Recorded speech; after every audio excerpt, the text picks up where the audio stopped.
Hi everyone, Heathcliff here, the internet's busiest music nerd, and it's time for a review of this new Charli XCX soundtrack for Emerald Fennell's Wuthering Heights. Yes, the English lit classic Emily Bronte's Wuthering Heights is getting a new film adaptation. In fact, it has already happened. I'm sure you've heard of it. It's directed by Emerald Fennell, and yes, of course the movie has a soundtrack, as many movies do, which is not usually cause for me to go ahead and review the damn thing, as I often have a hard time reviewing film soundtracks. Structurally, they often end up feeling a little bit lacking because usually the point for, soundtrack excursions is to create music that ends up complementing a scene and playing into a feeling, a vibe, a moment that's playing out in the film, and isn't meant to necessarily steal the show in the way that, a hit pop song might. And if I were to judge a soundtrack like this by the metric of, how well does it work into the film itself, by that point we're almost like a few shades away from a movie review, which I'm not doing movie reviews on this channel. That is for my OnlyFans, which you have to pay top dollar for. So anyway, yeah, a film soundtrack review, not something I would typically do, but this soundtrack, surprisingly, is for the most part masterminded by the one and only Charli XCX, who is a pretty interesting pick considering, again, the source material is Wuthering Heights. However, when you consider that Fennell's interpretation of the story, as some have gone on to complain, isn't necessarily like as period accurate as it could be, and also really seems to lean into the steamy dynamics of its two lead characters, maybe turning a somewhat blind-ish eye to, some of the darker dynamics at play. I'm not going to get into it. I haven't seen the movie. I don't know how narratively it holds up to the original source material. All I'm trying to say is, if with Wuthering Heights, it's essentially Emerald Fennell's goal to create a sexy, enticing period drama romance that's hip and modern and new and is for sure to get social media talking, then you know what? Charli XCX was absolutely the perfect pick for pulling this soundtrack together. I'll keep any film-related commentary from here to a minimum and just talk about the soundtrack itself, which is 12 tracks, just over 30 minutes in length, but there's still quite a few interesting highlights and textures and moments throughout this track list. For example, we heard the song House in the lead up to the release of the soundtrack featuring John Cale, and it proves how well Charli can kind of work in this context, because even though she is, like, traditionally speaking, a pop singer, an auto-tune singer, the way she uses distortion and even her vocal fry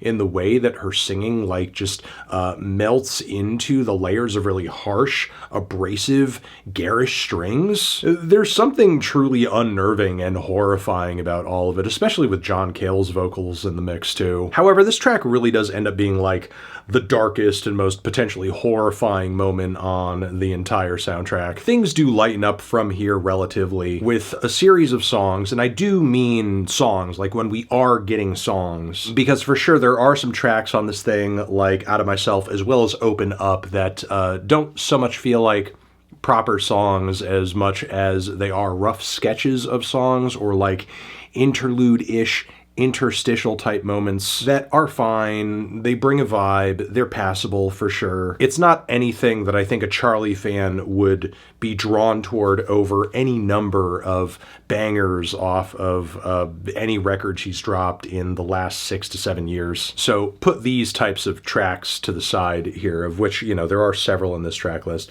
But when we are getting a formal sounding, well put together, structured song, it kind of feels like vocally and melodically, writing wise too, Charli is going back to almost like the 80s flavored pop ballads that she was building her name on back when she made her True Romance album well over a decade ago. However, I wouldn't say her tapping back into that is a complete waste of time, or her completely treading water, because there are enough instances of her adding some strings and some extra instrumentation to these moments to make them sound like a little bit more elevated and mature, I guess, and also bring a little bit of a gothic, dark, tortured vibe to match the source material too. I mean, sometimes this does lead to lyrics that are a bit too on the nose, or instrumental passages that are maybe trying to sound a little too off-kilter, like on Dying for You, because I do not know what that synth outro is. There's also, surprisingly, a Sky Ferreira feature on this thing. Yes, Charli has kind of brought Sky out of retirement for this thing. However, Sky's appearance on Eyes of the World is like